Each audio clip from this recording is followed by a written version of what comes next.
The title of this piece is Jackson Pollock's Model Escapes. She is very colorful, inspired by Jackson Pollock's paintings, and she's leaping off the pedestal while he's not looking. She is made of handmade felt, both the ancient wet felting techniques and the modern needle felting techniques.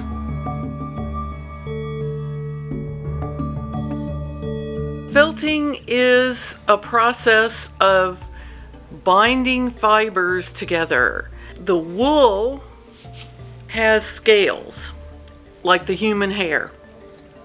And with heat, moisture, and agitation, the fibers interlock and those scales clamp down, and then it's an irreversible process. So the more you apply heat, moisture, and agitation to wool, the harder and tighter it becomes. So this is pretty solid. It's solid wool.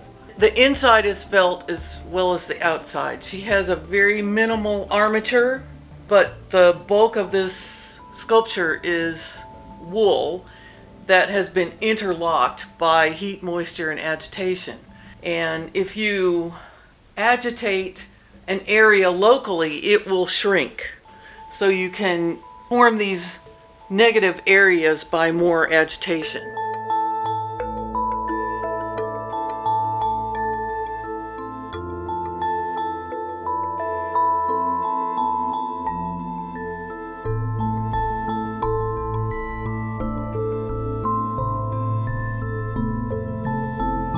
This piece is also felted wool.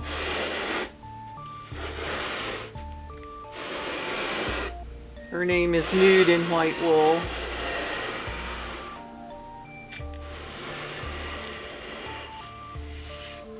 I'm very fascinated by the abstract forms of the figure.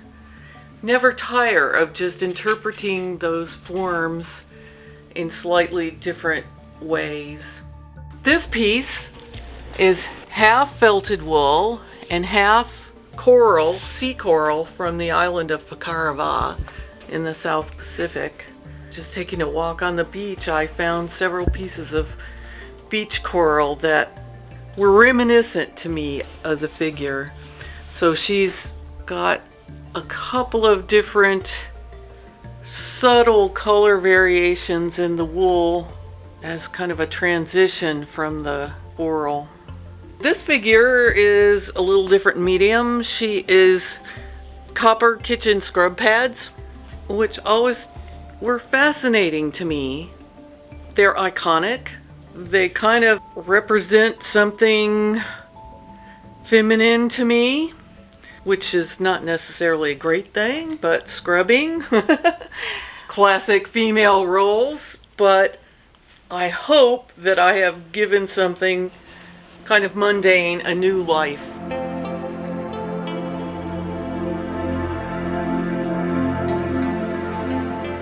This is called Close to Home, Portrait of the Artist in Her Own Hair. I saved my hair in my hairbrush for 5 years. And after 5 years, I mixed it with some natural colored brown wool and felted it into a self-portrait.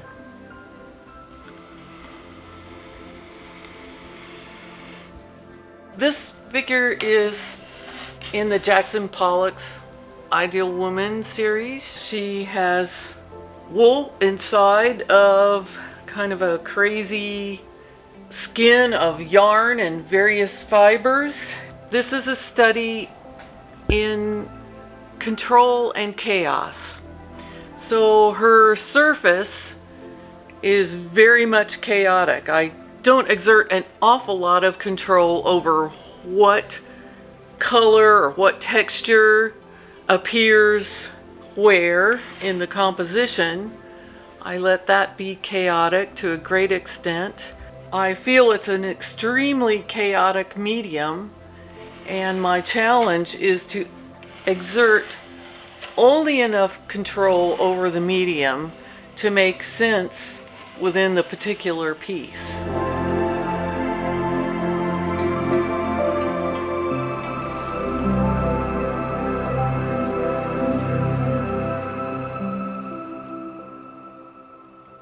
These are a series of animal-human hybrids, you know, kind of classic sphinxes, but my own variety and my own exploration. It's been a form that I've had a lot of fun with over a number of years. The largest sphinx, it was pink. It was for Burning Man. It was 12 feet tall and like 16 feet long. But these are mini sphinxes. The smallest ones are actually cups.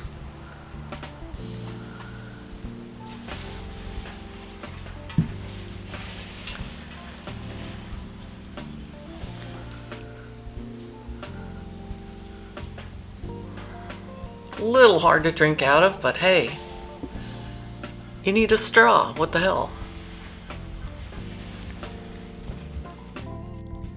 So this is wool roving. So this is wool off of a sheep, and it's been washed and it's been brushed to kind of an organized format called roving. Felt is made traditionally for thousands of years by exposing fiber, and mostly wool, to heat, moisture, and agitation. So I'm just getting this wool roving wet. I'm going to add a little bit of soap for lubrication. And then I'm going to agitate. And the individual fibers will work themselves together with this agitation. And the scales on the fibers clamp down on each other. And it makes a textile. It's actually man's oldest textile technique. It predates basketry. It predates pottery. So you can see already it's turned from fluff into something that has some structure. And the more you agitate it, the stronger and stronger and smaller it becomes.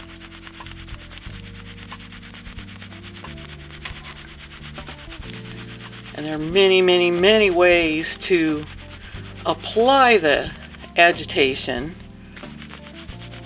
You could beat it with a stick. You can drag it behind your camel. It will get more and more strong and more dense the more you agitate. And historically, they used to actually make bulletproof vests out of felt. But think of piano keys, the hammers. Those are felt. Very hardened felt.